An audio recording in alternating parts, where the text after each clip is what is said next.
চলতে ফিরতে একটি সূরা বেশি বেশি পড়ুন, রিজিক আপনার কাছে এসে ধরা দিবে।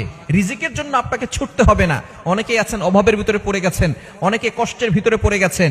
অভাব এমন একটা জিনিস, এই দারিদ্রতা একজন মানুষকে কিন্তু শয়তানের ধোকায় ফেলে দিয়ে সে আস্তে আস্তে ঈমান থেকে দূরে সরে যায়। এজন্য সবসময় আল্লাহর কাছে দোয়া করবেন, আল্লাহ আমাকে এমন দারিদ্রতা দিও না যে দারিদ্রতার কারণে আমার ঈমানের উপরে আসর পরে, ঈমানের উপরে ঘাটতি চলে আসে। এজন্য সবসময় আল্লাহর কাছে দোয়া করবেন যাতে করে আপনি হালালভাবে সঠিকভাবে আপনি ইনকাম করতে পারেন।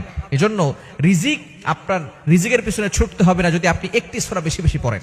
নবীজি সাল্লাল্লাহু আলাইহি সাল্লামের কাছে একবার এক গ্রাম্য ব্যক্তি এসে বলতেছেন, ইয়া রাসূলুল্লাহ, ইয়া হাবিবাল্লাহ, আমি টাকা পয়সা ইনকাম করি কিন্তু আমার টাকা থাকে না, আমার টাকার ভিতরে কোনো বরকত নাই। ইয়া রাসূলুল্লাহ, এমন কিছু আমল বলে দেন যে আমলের মাধ্যমে আমার টাকার ভিতরে বরকত হবে এবং আমার ঋণ মুক্ত হবে এবং আমি হালালভাবে সম্পদশালী হতে পারবো। নবীজি সাল্লাল্লাহু আলাইহি সাল্লাম তাকে চমৎকার একটি সূরা শিক্ষা দিয়েছেন এবং তিনি বলেছেন, তুমি ঘরের দরজায় দাঁড়িয়ে এই সূরাটা পড়বে এবং বেশি বেশি করে এই সূরাটা পড়বে এবং বিশেষ করে যখনই ঘরের সামনে যাবে তখন ঘরে প্রত্যেকটা মানুষকে সালাম দিবে। ঘরে যদি কেউ নাও থাকে তারপরে তুমি সালাম দিবে এবং বিসমিল্লাহ পড়ে এই সূরাটা 3 বার পড়বে। এই সূরাটার আমল যদি তুমি করতে পারো তাহলে আল্লাহ পাক রব্বুল আলামিন তোমার ঘরের ভিতরে রিজিক দিয়ে দিবেন। তোমার যে ইনকাম থাকবে, ইনকামের ভিতরে বরকত আসবে। রিজিক নিয়ে তোমাকে টেনশন করতে হবে না, আল্লাহ পাক রব্বুল আলামিন রিজিক তোমার কাছে পৌঁছে দিবেন।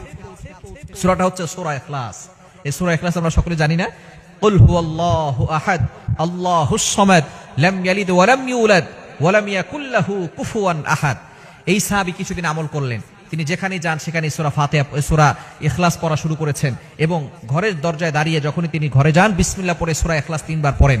আল্লাহ পাক রব্বুল আলামিন তার সম্পদে এত বরকত দিয়েছেন, কিছুদিন পরে নবীজির কাছে হাদিয়া নিয়ে গিয়েছেন, ইয়া রাসূলুল্লাহ, ইয়া হাবিবাল্লাহ, আপনি যে আমল আমাকে শিক্ষা দিয়েছেন, এই আমলের মাধ্যমে আল্লাহ তাআলা আমাকে সম্পদশালী বানিয়েছেন, আপনার জন্য আমি কিছু হাদিয়া নিয়ে আসছি।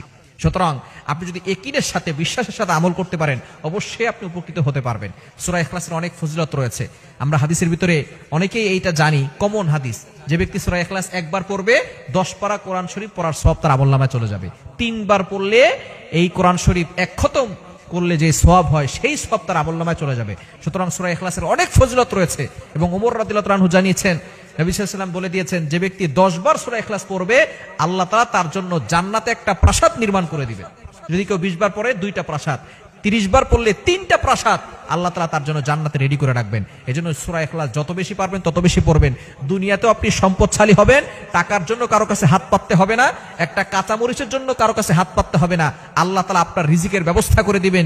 রিজিকের পিছনে আপনাকে ছুটতে হবে না, রিজিক আপনার কাছে এসে ধরা দিবে এবং আখিরাতেও এই সূরা ইখলাসের মহব্বত আপনাকে জান্নাত পর্যন্ত পৌঁছে দিবে। আল্লাহ তাআলা আমাদের সকল